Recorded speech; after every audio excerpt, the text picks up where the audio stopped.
மக்களே, மகாபாரத கதைய தொடர்பவமா? துரியோதனன் சகுனியிடம், மாமா, பாண்டவர்களை நாம் எப்படியாவது கொன்றுவிட வேண்டும். அவர்களை எப்படி கொல்வது? சொல்லுங்கள் மாமா, சொல்லுங்கள் என்று கேட்டான். அதற்கு சகுனி, துரியோதனா, பாண்டவர்களை கொல்வது நீ நினைக்கும் அளவிற்கு எளிதல்ல. அவர்களுக்கு சிறுவயதில் விஷம் கொடுத்த போதும் கைவசப்படுத்த முடியவில்லை. அவர்களை யுத்தத்தில் சமாளிக்கவும் முடியாது. ஏனெனில் பீமன் உன்னைவிட 1000 மடங்கு வலிமையுடையவன். அர்ஜுனன் துரோணரை விட பெரிய பராக்கிரமசாலி. திரௌபதியின் நிழலையாவது தொட முயன்றாலும் அதற்கு முன் பாண்டவர்கள் நம்மை தழித்து விடுவார்கள். அதோடு அவர்களுக்கு எதிராக போர் அறிவிப்பதும் இயலாது. இப்பொழுது துருபதனின் படையும் கிருஷ்ணனின் யாதவ படையும் நம்மை விட பெரிது. தர்மமான வழிகளில் அவர்களுக்கு எதுவும் செய்ய முடியாது. எதுவாகச் செய்தாலும் அது அத்தர்மத்தால் மட்டுமே செய்யலாம். மோசத்தால் தான் அவர்களை வெல்ல முடியும்.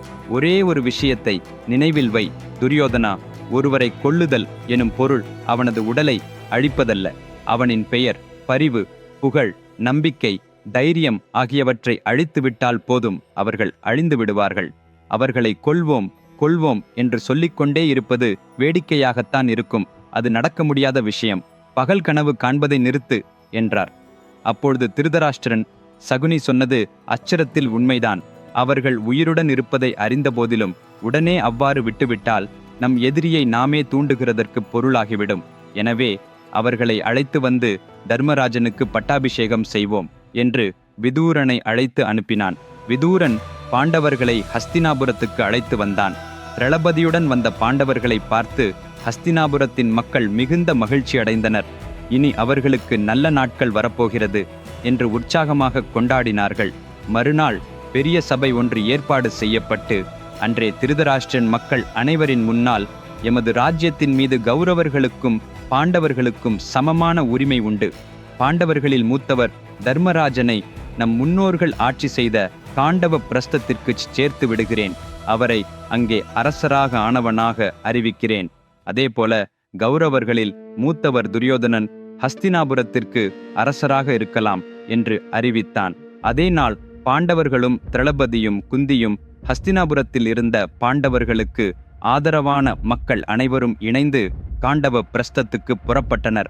3 நாட்கள் தொடர்ச்சியாக பயணம் செய்துவிட்டு காண்டவ பிரஸ்தத்துக்கு சேர்ந்தனர். அது வெறிச்சோடிய ஒரு பகுதி. எங்கு பார்த்தாலும் கொப்பளித்துள்ள புழுதியான மேடுகள், பாம்புகளும் பூச்சிகளும் இறந்த விலங்குகளின் உடல்கள் என ஒரு பயங்கரமான பாலைவனமாகவும் சுடுகாட்டைப் போலும் தெரிந்தது. இதை கண்ட பீமனுக்கு கடும் கோபம் வந்தது. மீண்டும் கௌரவர்கள் நம்மை ஏமாற்றிவிட்டார்கள். முன்னோர் ஆட்சி செய்த பகுதி என்று சொன்னதால் சுவர்க்கத்தைப் போல் இருக்கும் என நினைத்தேன். ஆனால் இது ஒரு சுடுகாட்டைப் போல் இருக்கிறது. இன்று நான் கௌரவர்களுக்கு முடிவு காண்பிக்கிறேன் என்று சொல்லி எரிச்சலடைந்து புறப்பட்ட பீமனை தர்மராஜன் நிறுத்தினான். இன்று அனைவரும் ஓய்வெடுத்து விடுங்கள். நாளை என்ன செய்வது என்று யோசிப்போம் என்றார். இதனால் எல்லோருமே தங்கியிருந்த அந்த இடத்தையே சுத்தம் செய்து அன்றைய இரவு அங்கேயே உறங்கினர். ஆனால் அர்ஜுனன் மட்டும் உறங்காமல் அனைவரிடமிருந்தும் சிறிது தூரம் சென்று காண்டவ பிரஸ்தத்தை பார்த்து வர சென்று கொண்டிருந்தான். இது என்ன நிலை? திரௌபதியை வரமெடுத்து 5 பேருக்கும் ஒரே மனைவியாக ஆக்கி பயணித்து வந்திருக்கிறேன். கௌரவர்களிடம் முற்றிலும் ஏமாற்றப்பட்டோம். எங்களுக்கு மட்டும் ஏன் இத்தனை துன்பங்கள் என்று சோகத்தில் ஆழ்ந்தபோது ஒரு கை அவன் தோளில் பட்டது. இது யாரது கை என்று அவன் திரும்பி பார்த்தான். அந்த கை நீல நிறத்தில் இருந்தது. உடனே, ஸ்ரீகிருஷ்ணா, நீங்கள்தானா? இங்கே எப்படி வந்தீர்கள் என்று அர்ஜுனன் வியப்புடன் கேட்டான்.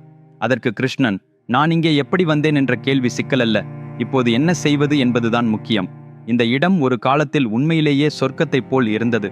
ஆனால் உன் முன்னோர்களின் காலத்தில் சில முனிவர்களின் சாபத்தால் இவ்வளவு பயங்கரமாக மாறிவிட்டது. இனியும் இதை நம்மால் சரி செய்ய முடியும். நீ இந்திரனின் மகன். உன் தந்தை உனக்கு பேணத்தவறினாலும் இந்திரனை நீயே அழைத்துப்பார் என்றான். உடனே அர்ஜுனன் கண்களை மூடி தன் தந்தையான இந்திரனை அழைத்தான். வெள்ளை யானையின் மேல் அமர்ந்தபடி இந்திரன் தோன்றினார். எனக்கும் எனது மக்கள் வாழ ஒரு நல்ல நகரம் வேண்டும் என்று அர்ஜுனன் கேட்டவுடன் இந்திரன் உடனே விஸ்வகர்மாவை அழைத்து, நாளை விடியற்குள் காண்டவ பிரஸ்தத்தை சொர்க்கத்தை விட அழகான, இந்திரலோகத்தை விட சிறப்பான ஒரு மாபெரும் நகரமாக மாற்றிவிடு என்று கட்டளையாற்றி பின்னர் காணாமல் போய்விட்டார். ஃப்ரெண்ட்ஸ், ஒரு மிகச் சிறப்பான கதையை படிக்கும்போது அது ஒருவரின் வாழ்வையே மாற்றிவிடும் என்று நீங்கள் நம்புவீர்களா? அந்த கதையை வெறும் உங்கள் பிள்ளைகளுக்கு படித்து கேட்டுவிட்டால் அவர்களின் வாழ்க்கைக்கு உரிய மதிப்புகளை கற்றுக்கொள்ள முடியும் என்று நம்புவீர்களா? இதோ உங்கள் வாழ்வில் ஏதாவது ஒரு பிரச்சனையாக இருந்தாலும், இப்பயாவது இருக்கலாம், எதிர்காலத்தில் இருக்கலாம், அதை தீர்க்க ஒரே ஒரு கதையே போதுமானதாக இருக்கும் என்று நம்புவீர்களா? ஆம், அது சாத்தியம். மனிதனத்தின் வரலாற்றில் இதுவரை சொல்லப்பட்ட மிகச்சிறந்த காவியமான மகாபாரதம். இந்த கதை எந்த சூப்பர் ஹிட் திரைப்படத்தை விடவும் 100 மடங்கு வல்லமை கொண்டது. It's a challenge. விக்ரமாதித்யால் எழுதப்பட்ட மகாபாரதம் முழுக்கதையும் 2 பாகங்களாக தாங்கிய புத்தகமாகவும் மற்றும் மின்னூலாகவும் அமேசான் உட்பட இன்னும் 43 ஆன்லைன் ஸ்டோர்களில் பெறலாம். உலகளவில் இது 54 மொழிகளில் கிடைக்கிறது. இந்த வீடியோவின் விளக்கப் பகுதியில் டிஸ்கிரிப்ஷன் உள்ள லிங்குகளை பயன்படுத்தி உடனே ஆர்டர் செய்யுங்கள். ஏனெனில் இது வெறும் ஒரு புத்தகம் மட்டுமல்ல, உன் வாழ்க்கைக்கு அவசியமான அற்புதமான நூலகம். காலை விழித்தது. சூரியனின் வெள்ளை கிரணங்கள் உறங்கிக் கொண்டிருப்பவர்களின் மேல் படத் தொடங்கின. பீமன் முதலில் கண்விழித்து எழுந்தான். தனது தலையை திருப்பி பார்த்து, இது என்ன ஒரு கனவா, நிஜமா என்று நினைத்து கண்களை நன்றாக கசக்கி மீண்டும் பார்த்தான். அம்மா, அண்ணா, திரளபதி என்று உரத்துச் சொல்லி அனைவரையும் எழுப்பினான். அவர்கள் அனைவரும் எழுந்து முன்பே பார்க்கையில் மேகங்களை விட உயரமான பிரம்மாண்டமான அலங்கார கட்டடங்கள், பொற்காந்தம் வீசும் வாசல்கள், அற்புத அழகான தோட்டங்கள், விசாலமான வீதிகள், ஆயுத பணிப்பிடங்களும், எங்கு பார்த்தாலும் பொன்பூச்சாடை உடுத்திஸ் மணிகளும் இரத்தினங்களும் வைரங்களும் பதித்த கதவுகள் என ஒரு மாயமான அழகு தோற்றம். நொடிப்பொழுதில் அனைவரும் அதிசயத்தில் ஆழ்ந்தனர்.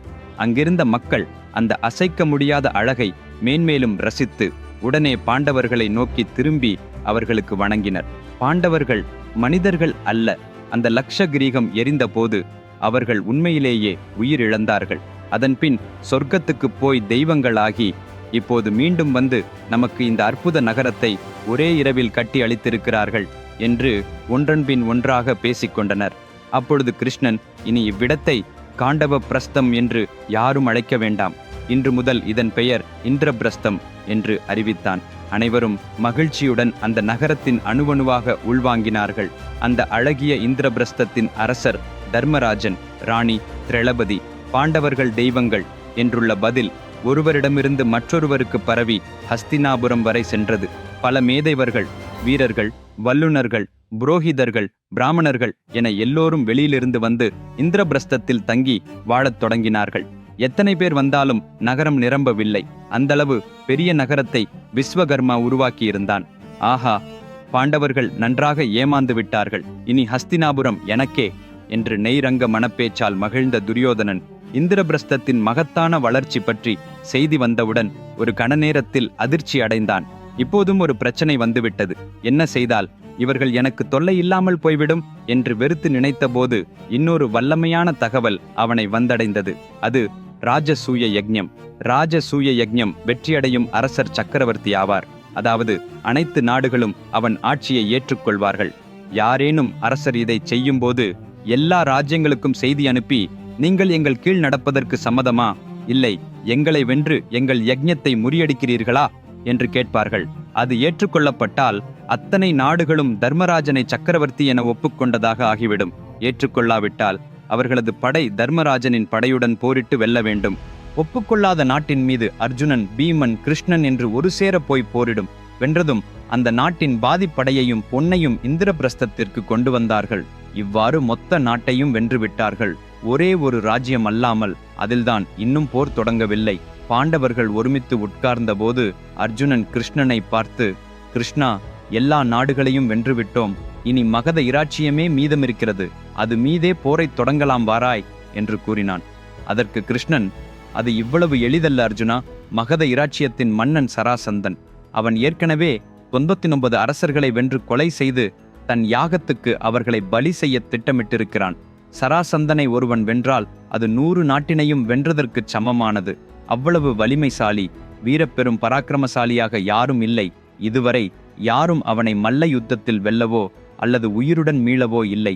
நானே அவனால் ஏற்படும் கெடுதல் தாங்க முடியாமல் கடலில் துவாரகை நகரத்தை கட்டி என் மக்கள் அனைவரையும் அங்கு கொண்டு சென்றேன். அதனால் நீயே புரிந்துகொள் என்றார்.